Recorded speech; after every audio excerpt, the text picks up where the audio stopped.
in a group class setting is a completely different animal than learning in that private lesson setting, which is tailored 100% to you.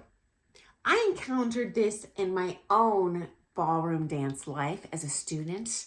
I took a group class from two different, very highly accomplished professionals in their respective styles.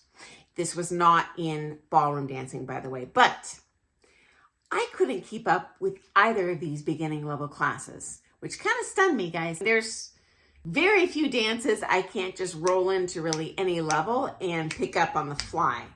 And I thought, well, I just must be dumb. But no, I did learn after the fact that neither of these two pros were good teachers. And they had very few clientele. And no one liked taking with them. No one learned from them. So just because someone is a really successful competitor doesn't necessarily mean they're a good teacher. And in the case of both these people, I later learned secondhand that their private lessons sucked as well. Okay, number two, it's really fascinating to me over the years. I've had many students come to me who take group classes with other people, but they want to take a private lesson with me to keep up with the group class. And I'm like, well, what's the point of the group class if you can afford the private to just come and become an awesome dancer faster than you would in the group? And it really alerted me to the fact that many people have a heavily social-based motivation for getting into ballroom dancing. And group classes definitely do hit that sweet spot. And basically they're like, well, I'm not learning a lot from this teacher, but I like the students in the class. And I want to be a desirable dance partner in that class. It's crazy because I've even had students come to me for things that I totally don't specialize in at all. And I'm like, okay, first of all, why don't you just go to that teacher? And the response I got was, because I don't understand what they're saying in the group, and I don't think I'm going to understand the private either. Okay, legit point.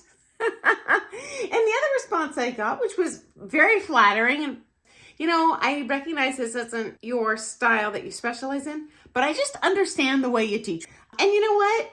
I understand that because a couple of my favorite coaches never once competed at international standard. And I love taking with them. Even an open pro got a 10 out of this lesson. So interesting. Okay. Number two, if you don't get it, it does not necessarily mean the teacher's bad. They might be great at teaching privates and not groups, because groups has a whole other element of multitasking, meaning I've got people with 6 months experience, 6 years experience. How do I make it not too dumb and not too hard? Ooh, that is a very small needle to thread. Could be a big class. But just like public speaking, some dance teachers get a little bit information overload when they have to assess so much information at once and come up with something that works for everyone. You also have group management. You got chit chatters. So it's a fine line you got to walk there, keeping everyone's attention and reining in the chatty Cathys in the class so that you can teach effectively. Never have to do that in private. Okay, number three. The more advanced you are, the more you do need those private lessons for that custom tailored information. But those privates are not a substitute for the groups either. I highly recommend taking groups to improve your balance, your sensitivity to your partner. It's the best opportunity I can think of for you to practice how you can make your partner work better.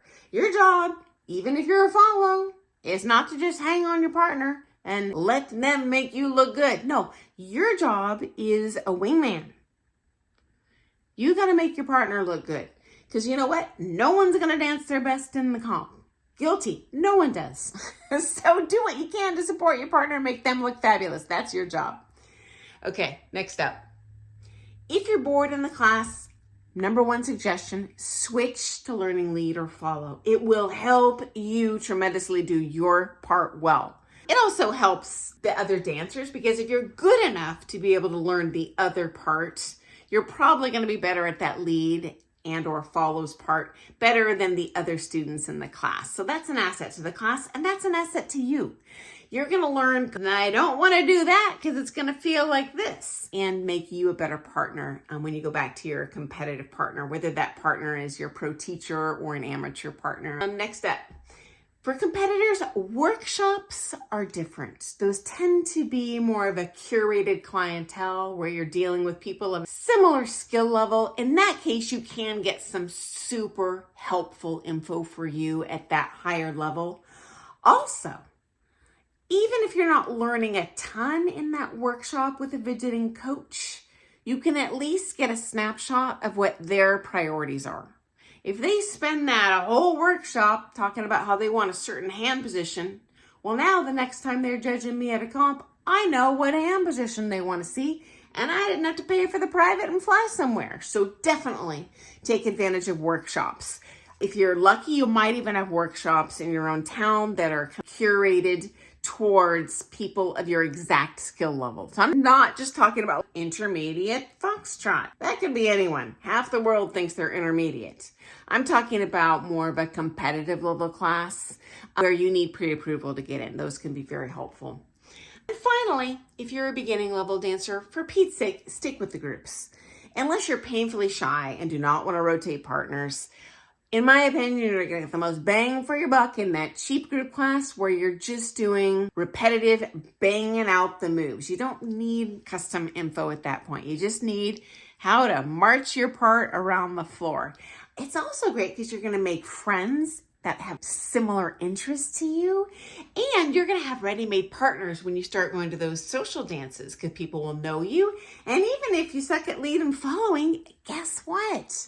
You've got ready-made routines that you did together in a group class that you can pound around the floor and have an awesome night. So yeah, that's my 2 cents on group classes, guys.